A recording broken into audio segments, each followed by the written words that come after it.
हरे कृष्णा, राधे राधे दोस्तों।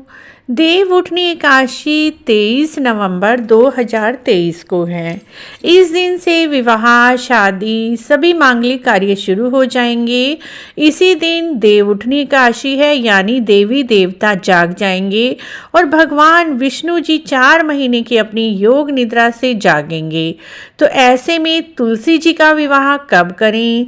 तुलसी जी घर पर कई हैं, तो क्या सभी का विवाह करना जरूरी है? कौन कौन विवाह कर सकता है? तुलसी जी के विवाह का शुभ मुहूर्त क्या रहेगा और विवाह करते समय हमें क्या क्या चीज़ों का ध्यान रखना है? कौन सी 5 गलतियां आपको बिल्कुल भी नहीं करनी है? यही सब जानकारी आज हम आपके लिए लेकर आए हैं मित्रों। तुलसी विवाह की पूजा विधि का लिंक भी डिस्क्रिप्शन में दिया हुआ है। वहां पर जाकर आप तुलसी विवाह की सरल विधि भी देख सकते हैं। बिना किसी को बुलाए आप अकेले घर पर तुलसी जी का विवाह कर सकते हैं। सबसे पहली बात आती है, क्या एकादशी पर ही तुलसी जी का विवाह करें? द्वादशी पर कर सकते हैं? तो मित्रों, आप 5 दिन तक तुलसी जी का विवाह संपन्न करा सकते हैं। पंच भिखु शुरू हो चुके हैं। 23 नवंबर से 5 दिन कार्तिक के शुरू हो गए हैं, आखिरी के 5 दिन। इन 5 दिनों में आप कभी भी तुलसी जी का विवाह कर सकते हैं। ये भी यदि आप 23 नवंबर को बिजी हैं, किसी कारण से व्यस्त हैं और आप इस दिन तुलसी जी का विवाह घर पर नहीं करा सकते, तो आप 24 तारीख यानी द्वादशी वाले दिन कर सकते हैं, या फिर उससे अगले दिन कर सकते हैं 25, 26, 27। इन 5 दिनों में कभी भी आप विवाह करा सकते हैं। विवाह के लिए क्या नई तुलसी लाएं? मित्रों, यदि आपको तुलसी जी बड़ी हैं आपके घर में और आप दान करना चाहते हैं, वैसे तो शास्त्रों में विधान है, जिस तुलसी माता की आपने शादी करनी है उसे मंदिर में दान करना होता है। यदि आप अपने घर वाली तुलसी को दान नहीं करना चाहते, तो शादी के लिए आप एक नई तुलसी का पौधा ले आएं और उसी से विवाह रचाकर उनकी विदाई करें, क्योंकि कभी भी बेटी की शादी के बाद उसे घर में नहीं रखा जाता, उसकी विदाई अवश्य ही करनी चाहिए। तो आपने एक नई तुलसी का पौधा ले आएं और उसी से भगवान शालिग्राम जी के साथ तुलसी जी का विवाह करें। अगला क्वेश्चन आता है, क्या हमारे पास यदि शालिग्राम भगवान जी नहीं हैं तब हम विवाह कैसे करें? तो मित्रों, आप अपने लड्डू गोपाल जी से भी शादी कर सकते हैं तुलसी जी की, या फिर विष्णु भगवान जी की कोई भी चित्र या मूर्ति ले लीजिए, लेकिन ध्यान रखें जिसमें माँ लक्ष्मी जी चित्र में उनके साथ ना हो। अकेली फ़ोटो से ही आपको तुलसी विवाह करना है। कई बार होता है उस फोटो में लक्ष्मी जी और नारायण जी इकट्ठे हैं, उस फोटो से तुलसी जी का विवाह नहीं करना, क्योंकि ऐसे 3 लोग हो जाते हैं। नारायण जी अकेले जिस फोटो में हो उसी से ही आपको तुलसी जी का विवाह संपन्न कराना है। इस बात को ध्यान रखना है, ये गलती आपको बिल्कुल भी नहीं करनी। अगला प्रश्न आता है, जिस दिन हम तुलसी जी का विवाह करें क्या उस दिन व्रत करना चाहिए?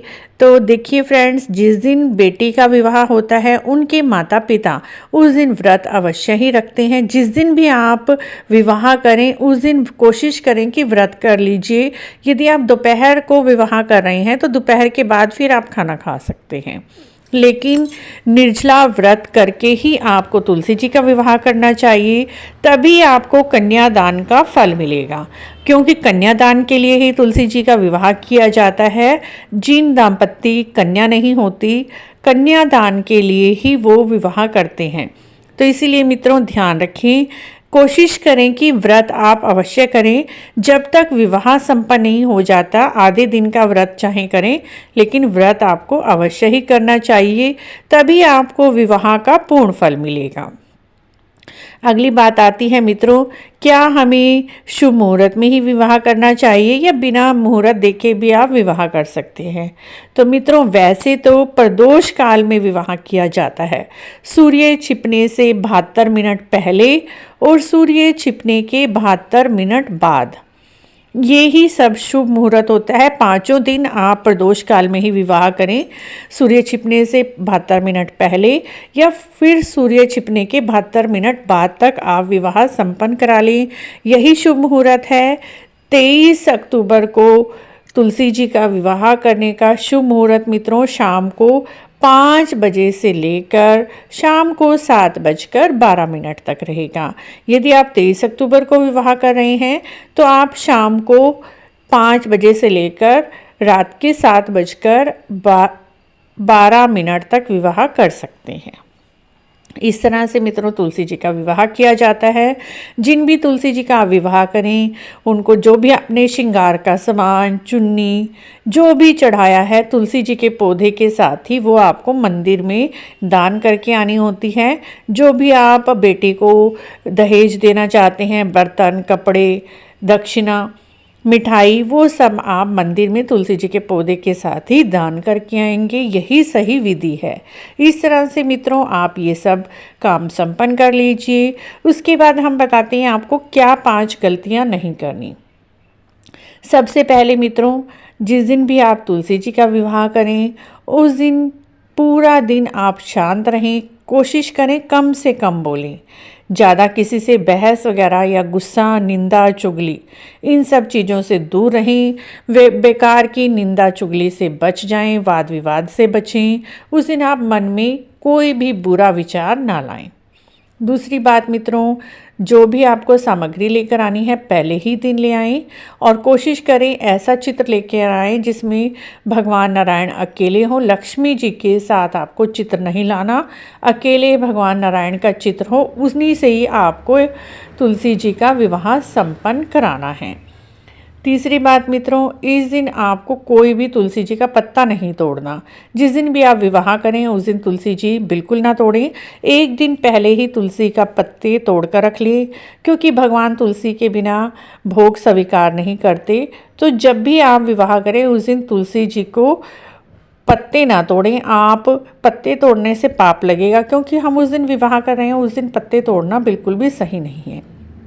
आप एक दिन पहले ही तुलसी जी के पत्ते तोड़कर रख लीजिए। चौथी बात मित्रों इस दिन आपको तुलसी जी को सिंदूर, मेहंदी और हल्दी ये तीनों चीज़ें अवश्य ही लगानी हैं। सबसे पहले हल्दी की रस्म करनी है, फिर उसके बाद मेहंदी लगानी है। अगर आप कोशिश करें अपने हाथों में भी थोड़ी थोड़ी सी मेहंदी लगा लें क्योंकि घर में शादी है तो ऐसा माहौल होना चाहिए कि जैसे शादी का माहौल है। और पांचवी बात मित्रों हो सके तो जयमाला आप फ्रेश फ्लावर लेकर ही करें और जितनी भी आपके घर में तुलसी जी हैं उन सब के नीचे भी आप एक एक दीप अवश्य ही दान करें। हो सके तो इस दिन आप 365 बाती वाला दीप भी दान कर सकते हैं। 365 बाती का दीप कैसे बनाना है, कैसे दान करना है उसकी वीडियो भी हमारे चैनल पर है। इस तरह से मित्रों आप देवउठनी एकादशी से लेकर कार्तिक पूर्णिमा तक कभी भी तुलसी जी का विवाह कर सकते हैं। तुलसी जी के विवाह को करने के लिए आपको इन सब चीज़ों को ध्यान में रखकर विवाह करना है, तभी आपको पूजा का पूर्ण फल मिलेगा। आशा है आपको यह सारी जानकारी अच्छी लगी होगी और आपके काम आई होगी। यदि इसके अलावा भी आपका कोई प्रश्न है तो आप कमेंट करके पूछ सकते हैं। हम आपके सभी प्रश्नों के उत्तर देने की पूरी कोशिश करेंगे।